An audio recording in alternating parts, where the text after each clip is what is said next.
वृद्धा आश्रम में कई बुजुर्ग महिला थी जिन्हें उनके बेटे या कोई न कोई परिवार वाले छोड़ गए थे। ऐसे ही एक बुजुर्ग महिला को यहाँ आए 3 साल हो गए थे। वो अभी भी ये यकीन नहीं कर पा रही थी कि उनका बेटा उनके साथ ऐसा करेगा। अपना काम करती थी, कभी रोती तो कभी उदास बैठी अपने पोते और बेटे को याद करती रहती।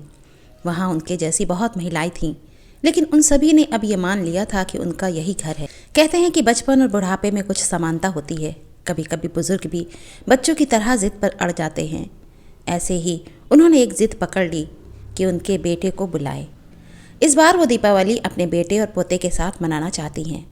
कम से कम उन्हें देखना ही चाहती हैं। दीपावली के 4 दिन पहले ही उन्होंने खाना छोड़ दिया, खुद को बीमार कर लिया। उनका मानना था कि अगर वो ऐसा करेंगी तो उनका बेटा ज़रूर आएगा उन्हें देखने।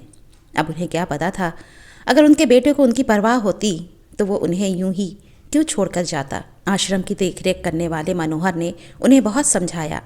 ये नहीं था कि मनोहर ये पहली बार कर रहा है।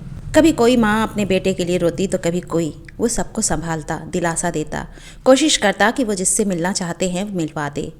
लेकिन उसकी ये कोशिश कभी कभी ही सफल हो पाती। उसने अभी भी अम्मा को हर तरह से बोला कि क्या मैं आपका बेटा नहीं, क्या मैं आपका ख्याल नहीं रखता।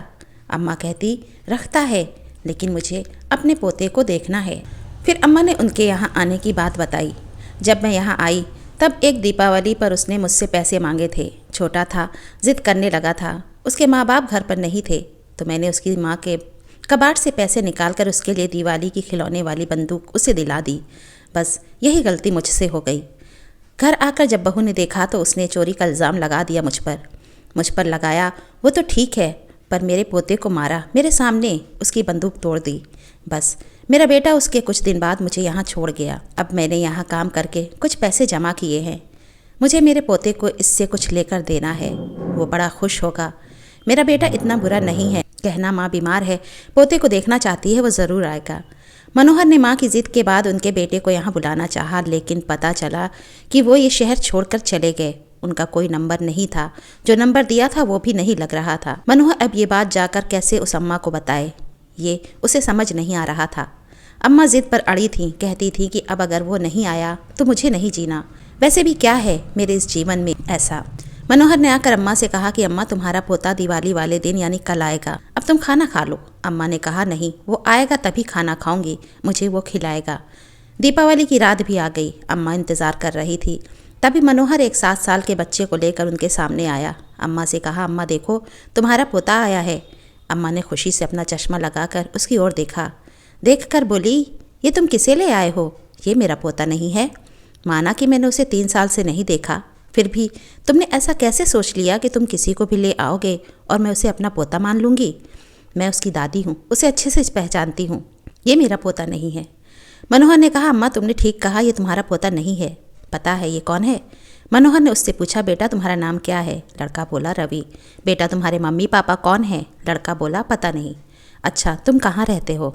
लड़का बोला कि यहाँ से थोड़ी दूर, पर सबके साथ। मनोहर ने आगे की बात बताई। अम्मा ये भी अनाथ आश्रम में रहता है। तुम तो बहुत किस्मत वाली हो अम्मा कि तुमने अपने माँ बाप पति बेटे पोते सबको देखा है। इसे तो कोई छोड़ गया बस ऐसे ही। देखो फिर भी ज़िंदगी जीना चाहता है, कभी जिद नहीं करता, और इसके जैसे कई हैं जो वहाँ हैं। अम्मा जो हो गया मैं जानता हूँ भूलना मुश्किल है, लेकिन इस तरह कमज़ोर मत बनो। खुश रहो, सोचो ऐसा ही होना था। तुम्हारे पास अच्छी यादें हैं, चेहरे हैं, उनको याद करो। अम्मा समझ गई कि मनोहर उसे क्या समझाना चाहता है। उसने बच्चे की ओर देखा।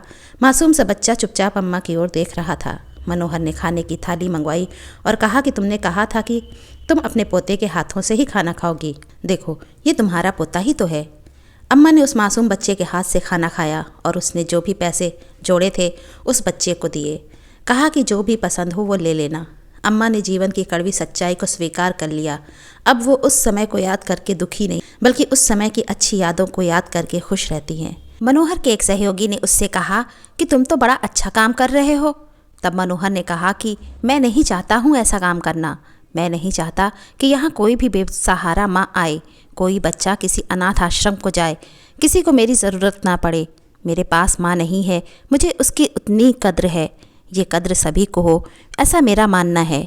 दोस्तों इस बारे में आपकी क्या राय है?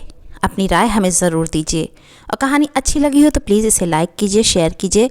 चैनल को अभी तक सब्सक्राइब नहीं किया है तो प्लीज़ चैनल को सब्सक्राइब कीजिए। Thanks for watching.